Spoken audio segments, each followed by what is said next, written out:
Photo अंते photo video ने कितन लेंगो भाग चलोगे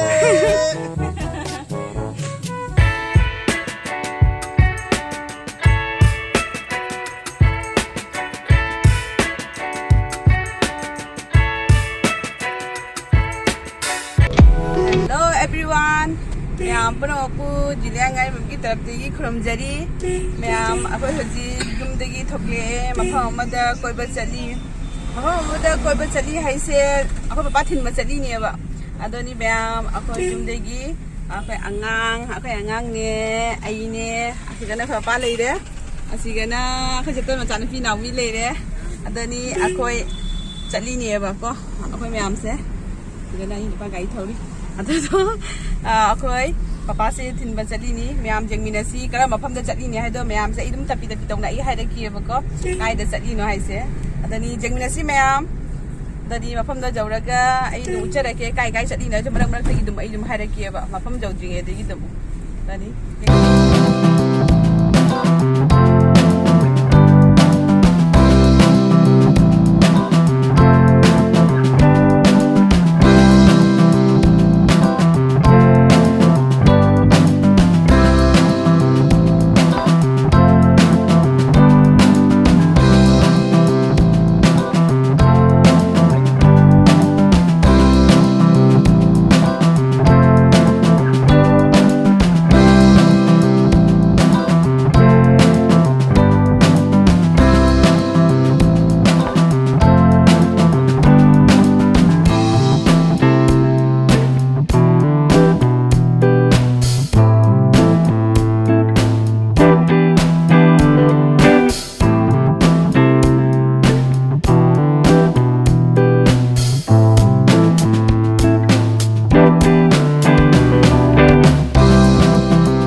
मैम आसाम लोइदोरे हजी आसाम की बॉर्डर दे लेबा पुलिस स्टेशन जौरे से पुलिस स्टेशन नि अदा हजिकना हजी बॉर्डर की थोंग जौदोरे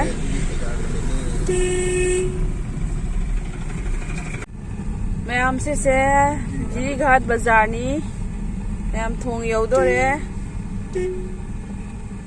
Di may pawuda Assam.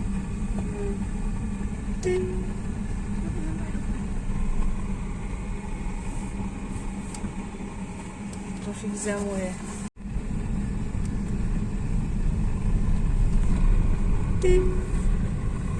इसी से बाजार में भी ना. Thong kare. मैं आप कोई थोंग कारे.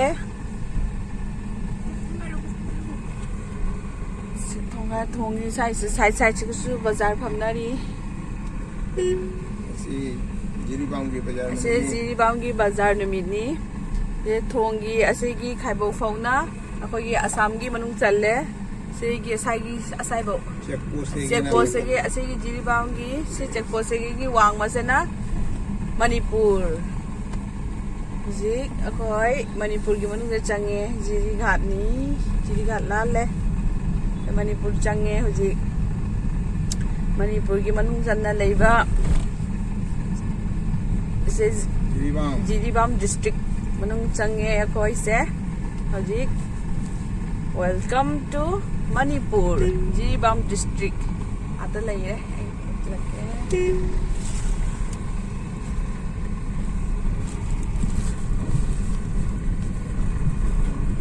Makada Jiribam Bazaar. Bazaar chang ni.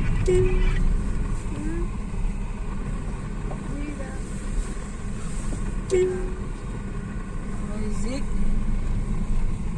Yore Jiri. Railway station chaka dore. Right side pe chaka gare.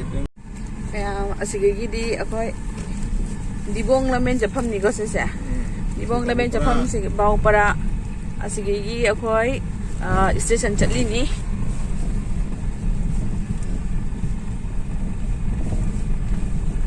Railway station. Maya hoji asigi thexel laga station manung changdro me abako asigi lamen sigigi dum station manung changba hore akoy mayam asise kari haini akoina laisedi ko silchar degi ba jiri bo lai ni abako jiri degi train che thare kana tawine ba khoi tong doi ni ba khoi ba se jiri gi station degi na hoji train se khongsang mo thai ba ado akoina ngarang to akoina ngarang se ticket ka ine ba nong wang da online da ticket se kak to ni mayam adu laraga dugegi di no alaga na chali ne ba irai nimit irai ga kam nimit ama non thai na hai ba ko khoi di irai nimit se oina kai hai ba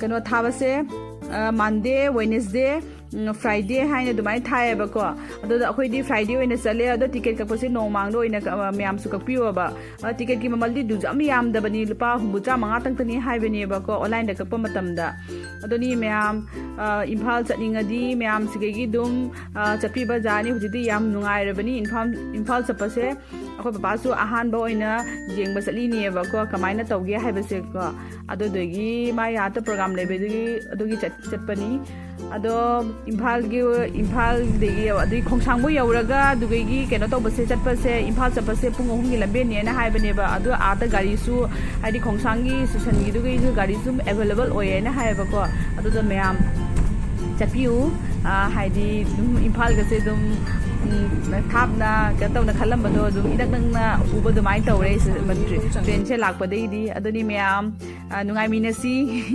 atoi di kai hai ni se ni yeng adoi agi blog se dum yeng minasi loidri dani mayam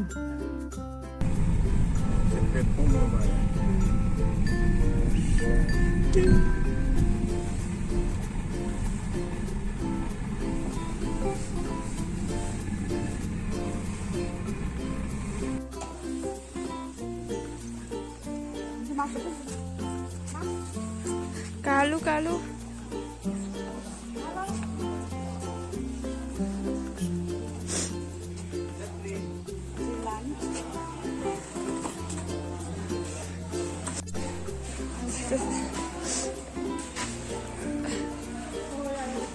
Mèo Jiri station dầu đấy.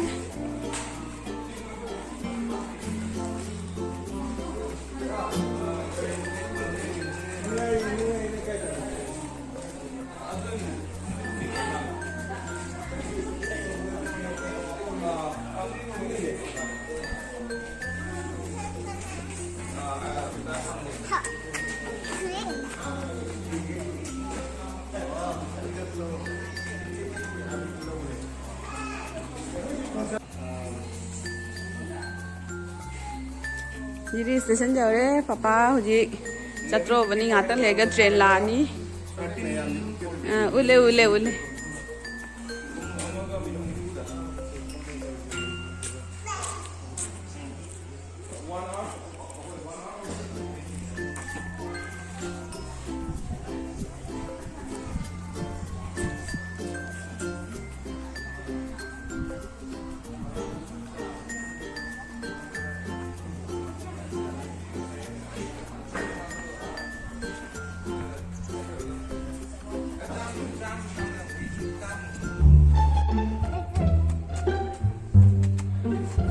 ꯂꯥꯎ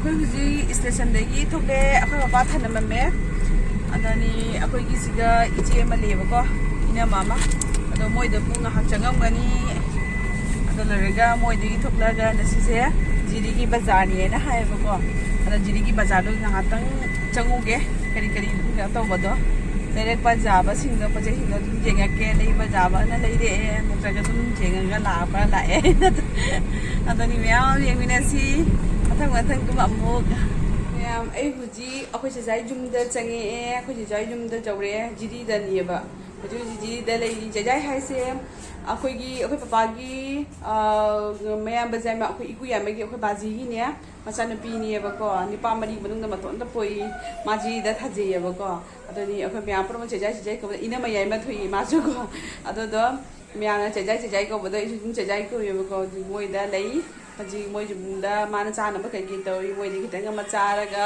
ꯑꯗꯒꯤ ꯖꯤꯔꯤ ꯕꯖꯥꯔ ꯆꯪꯉꯨꯅꯤ ꯖꯤꯔꯤ ꯕꯖꯥꯔ ꯑꯣꯏꯕꯅꯤꯅ ꯑꯗꯨꯗꯤ ꯃꯌꯥꯝ ꯌꯦꯡꯃꯤꯟꯅꯁꯤ ꯆꯦꯆꯥꯏ ꯍꯨꯏꯁꯦ ꯅꯨꯡꯁꯤꯗꯔ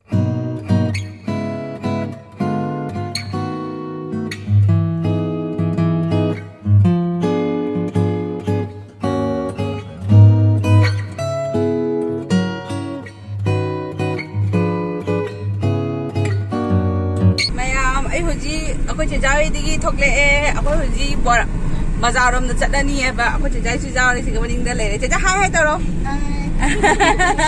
ꯑꯁꯤ ꯑꯩꯈꯣꯏ ꯆꯦꯆꯥꯏꯅꯤ ꯑꯩꯈꯣꯏ ꯕꯥꯖꯤꯒꯤ ꯃꯆꯥꯅꯨꯄꯤꯅꯤ ꯑꯗꯨꯅꯤ ꯑꯩꯈꯣꯏ ꯃꯌꯥꯝ ꯍꯧꯖꯤꯛ ꯕꯖꯥꯔ ꯆꯠꯂꯅꯤ ꯕꯖꯥꯔꯗ ꯆꯪꯉꯨꯔꯒꯦ ꯍꯧꯖꯤꯛ ꯕꯖꯥꯔꯒꯤ ꯃꯥꯏꯀꯩꯔꯣꯝꯗ ꯊꯧꯒꯠꯂꯦ ꯑꯩꯈꯣꯏꯁꯦ ꯍꯧꯖꯤꯛ ꯒꯥꯔꯤꯁꯦ ꯑꯗꯨꯅꯤ ꯌꯦꯡꯃꯤꯟꯅꯁꯤ ꯃꯌꯥꯝ ꯑꯩꯈꯣꯏ ꯍꯧꯖꯤꯛ बाजार जौदोरे बाजार रोमदा अखोई गाड़ी से थौद्रोबनी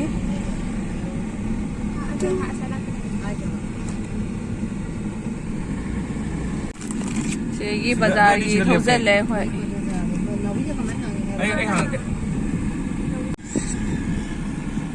मयाम येमिसी जीरी बाजार चंगे जीरी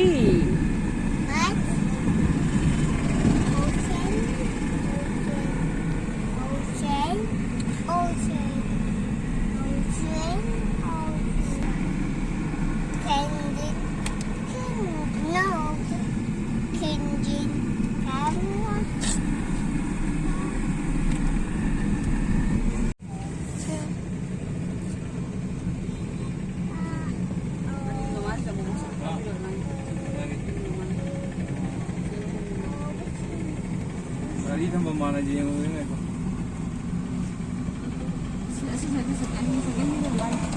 Sini. Apa sih? Sini मैं हम बाजार जा रहे हैं जी को घूमता रहेगा गाड़ी देगी अच्छा सुना घूमता नबी वो ना खत्म जगह हम तो पिघो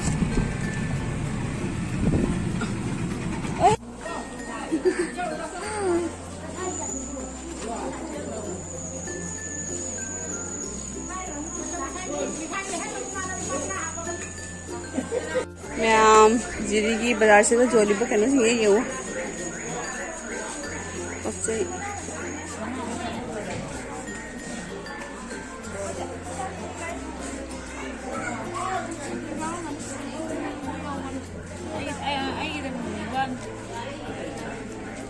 साइड से जो है बाजार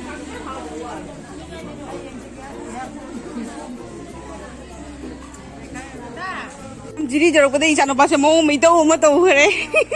Yang ngafau salah kan cari bawa mungkin yang.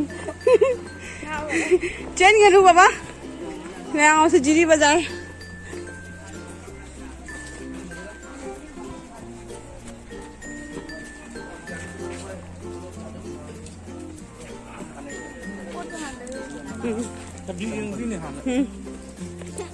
Phải trồng sắc hẳn lên gì trồng sắc. À em đây rồi, bác sĩ em chắc vào đó.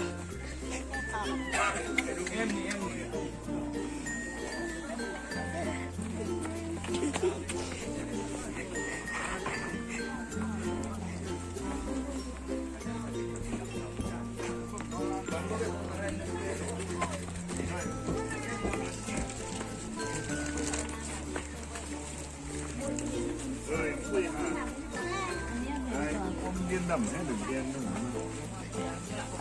Một trăm tặng này.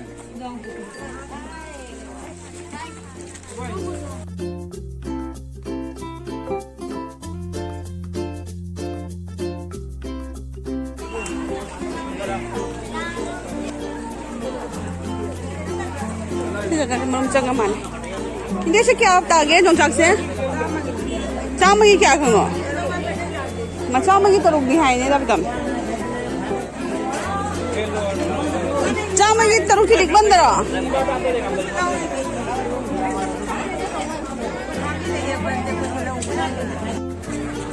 Bandar lagi pun jadi yo udah. Kau ngawal ni kerja mo?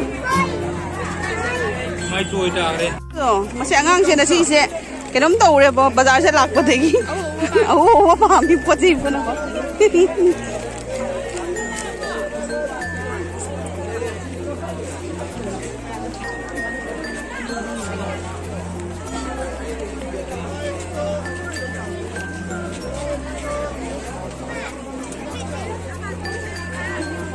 Tapi dah masih thabi je hao beri, masih thabi je dah je.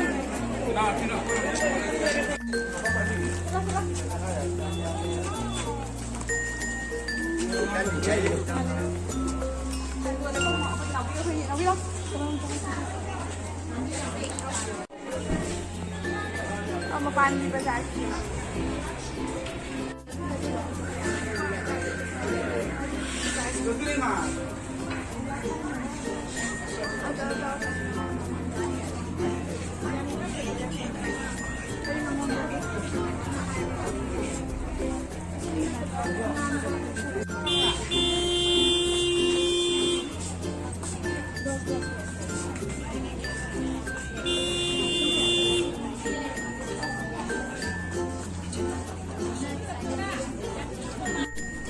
Sing bong suruh kajawra. Ano betul kami dah beri.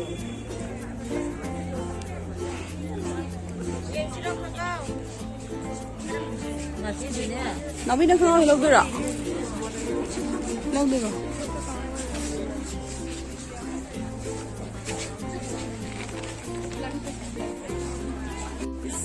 Bazar mana sang masih kau kau ngau. Zaman kita nak pocai sing je. Nabi ni segala.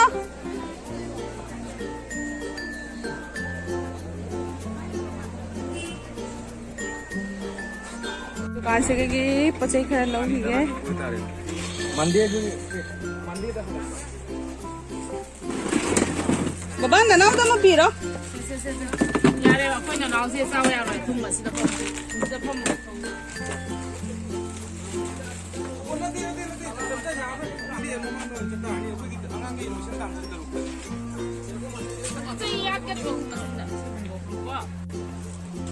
वाह रे चिका फम्मी ये दुकान से Candy.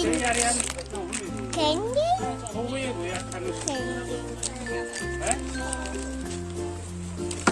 यहाँ से कहाँ बच्चों से फजबरा ऐसे से लोग के तौरी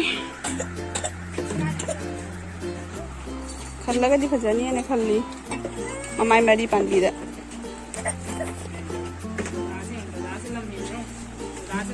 हेली लम जाम हेली से Atu mula orang no.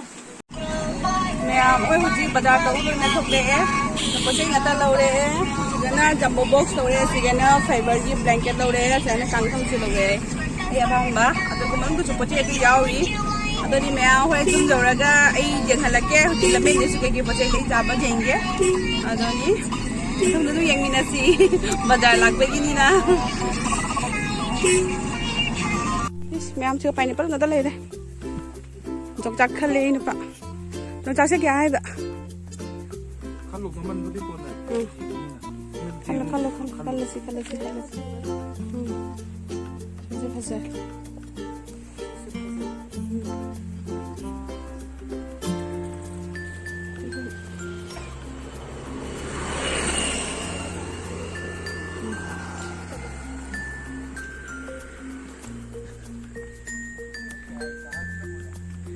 Mẹ sige se pineapple plantation to bom pham ni ba sige se pineapple ngata ni thai sing the moi sing se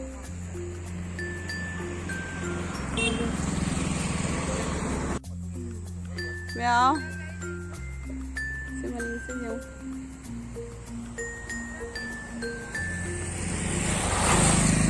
jing bo na ba dai ba kha ta ki na to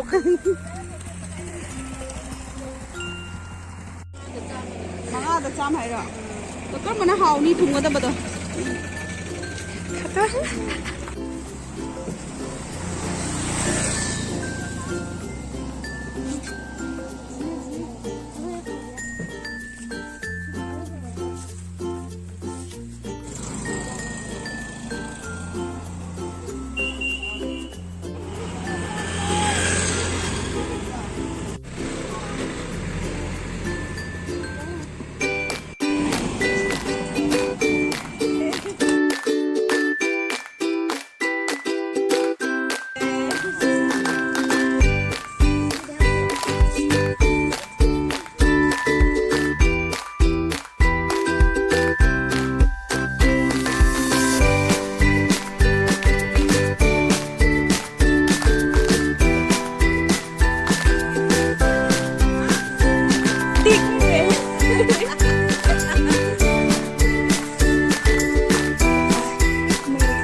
Did you study? Asapli. কোনো বাকি আছে তো দুধ এখন তো একদম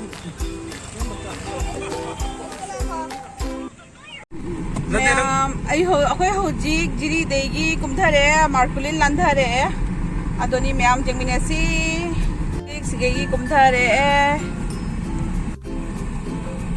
myam asegi se akhoi ho ji kumthare jiri degi akhoi ho ji markulin de su khara bazar tawre adoni oi jing mathak singje khara lekin ka thai thari daure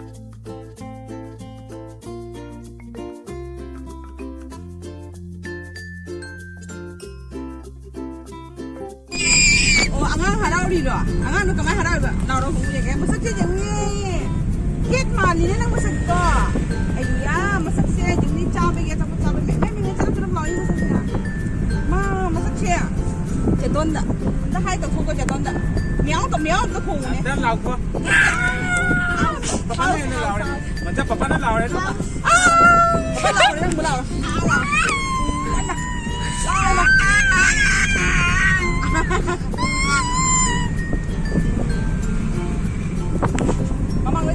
ma'am अखोई हुजिक जुमदा जौरे आइगी लेबा पोचे सिंगो जेंगहलेगे मैम असी से blanket निबा fibre गी निबा को असी से मनुंग दबदी जावरे सनोपा ngamdre मचु सिसु याम फजे आतो जेंगपा मतमदा असी ब्लैंकेट असी सेना असी कंगल सेना ममाई मरी फाटपी निबा को अदनी मैम दा ꯁꯟꯗꯣꯛꯑꯒꯗꯤ ꯌꯦꯡꯍꯜꯂꯛꯇ꯭ꯔꯦ ꯅꯣꯡꯃ ꯌꯦꯡꯍꯜꯂꯛꯀꯦ ꯁꯟꯗꯣꯛꯑꯒ ꯑꯁꯤꯁꯤꯅ ꯖꯝꯕꯣ ꯕꯣꯛꯁ ꯑꯁꯤꯒꯤ ꯖꯝꯕꯣ ꯕꯣꯛꯁꯁꯦ 100 ꯅꯠꯇꯦ 700 ꯀꯌꯥꯅꯣ ꯍꯥꯏ ꯃꯥꯅꯦ ꯑꯩꯈꯣꯏꯒꯤ ꯀꯩꯅꯣꯗ ꯀꯌꯥꯅꯣ ꯄꯥꯛꯄꯁꯦ ꯆꯥꯎꯕꯁꯦ ꯃꯣꯏꯅꯁꯨ ꯍꯥꯏꯕꯗꯣ ꯂꯤꯇꯔ ꯍꯥꯏꯕ꯭ꯔꯥ ꯀꯩꯅꯣꯝ ꯍꯥꯏꯌꯦꯕꯀோ ꯑꯗꯨꯗꯨꯅꯤ ꯑꯁꯤꯁꯦ ꯌꯥꯝ ꯍꯣꯡꯅ ꯐꯪꯉꯤ ꯖꯤꯔꯤꯗꯩ ꯂꯧꯔꯛꯄꯅꯤꯅ ꯁꯥꯏꯁꯤꯗꯩ ꯂꯧꯔꯒꯗꯤ ꯈꯔ ꯌꯥꯝ ꯇꯥꯡꯉꯤ ꯑꯗꯨꯗꯒꯤꯗꯤ ꯑꯁꯤꯒꯤ ꯐꯥꯏꯕꯔꯒꯤ ꯃꯣꯟ ꯑꯅꯤꯈꯛꯁꯨ ꯂꯧꯔꯛꯑꯦ ꯑꯗꯒꯤꯗꯤꯁꯦ ꯑꯉꯥꯡꯒꯤ ꯐꯝꯅꯕꯒꯤꯅꯤ ꯍꯥꯏꯅ ꯑꯍꯥꯟꯕꯗ ꯑꯩꯈꯣꯏꯅ ꯑꯁꯤ ꯒ꯭ꯔꯤꯟ ꯃꯆꯨꯒꯤ ꯑꯃꯈꯛ ꯂꯧꯕꯤꯌꯦꯕꯀꯣ ꯂꯧꯕꯗꯨꯒ ꯑꯗꯨꯗꯒꯤꯗꯤ ꯉꯁꯤꯁꯦ ꯑꯁꯤ ꯑꯍꯨꯝꯁꯦ ꯂꯩꯔꯝꯃꯤ ꯑꯍꯨꯝꯁꯤꯃꯛ ꯂꯧꯁꯜꯂꯛꯑꯦ ꯉꯁꯤꯗꯤ ꯑꯁꯤꯁꯦ ꯑꯉꯥꯡꯁꯨ ꯐꯝꯕ ꯌꯥꯏ ꯑꯍꯟꯁꯨ ꯐꯝꯕ ꯌꯥꯏ ꯁꯤꯁꯦ ꯌꯥꯝ ꯐꯕꯅꯤ ꯅꯨꯡꯉꯥꯏ ꯌꯥꯝꯅ